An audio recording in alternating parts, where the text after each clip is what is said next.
Today we're going to talk about how to prevent low back pain. My name is Roxanne Meldrum and I'm a physical therapist with PT Health Academy. As a physical therapist, I would love to eliminate the word bend as it applies to our low back. We spend our whole lives bending to pick up our laundry, bending to pick up our toys, bending to change our food dish for our pets, bending to tie our shoes. We sit in this rounded kind of bent position.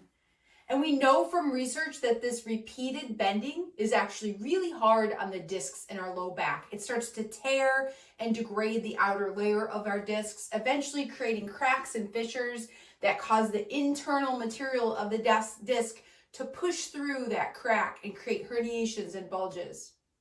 So what if we replaced bending with hip hinging? With a hip hinge, we develop a good sense of where our neutral spine is at, and we keep our back in a position where it's safe and strong. We develop or reinforce that nice, good, straight alignment for good posture, avoiding that rounded kyphotic posture that we often get as we get older. Hip hinges also really work through your hips and the muscles in your butt that are the big, powerful movers for lifting and work, as opposed to that rounded position that puts us in a vulnerable and weakened position. So what does a hip hinge look like, or how can you start learning how to do one? I think the best tool is a yardstick or a golf club, something of that nature. You're gonna line this up behind you, and it should hit in 3 spots: your tailbone, your upper back, and your head.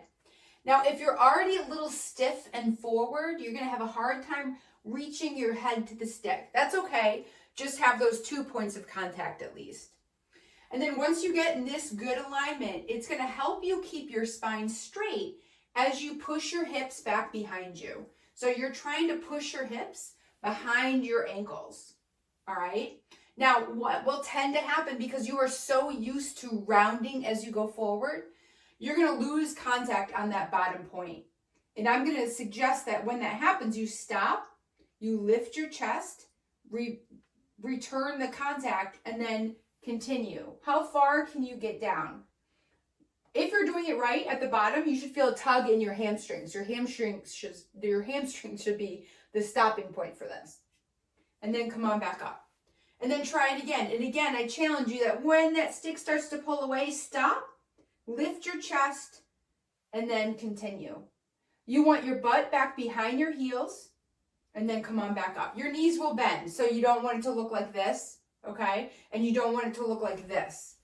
You're trying to get your butt pushed back behind you, which really stimulates good activity in your butt muscles. Now, of course, there's lots of other things that we can coach through with this hip hinge. I certainly don't want you arching through your back to get those 3 points of contact. You need to kind of understand how to find and hold your neutral through that motion. But at least this kind of plants the seed for you to think about, can you stop bending and start working through your hips a little bit more? And I think that goes a long way in preserving the structures of your low back and helping to protect those structures if they've already sustained some damage. If you found this video helpful, please like and subscribe. And of course, if you'd like some additional coaching and you live in Southern New Hampshire, reach out to me and I'd be happy to work with you. Thank you so much for listening.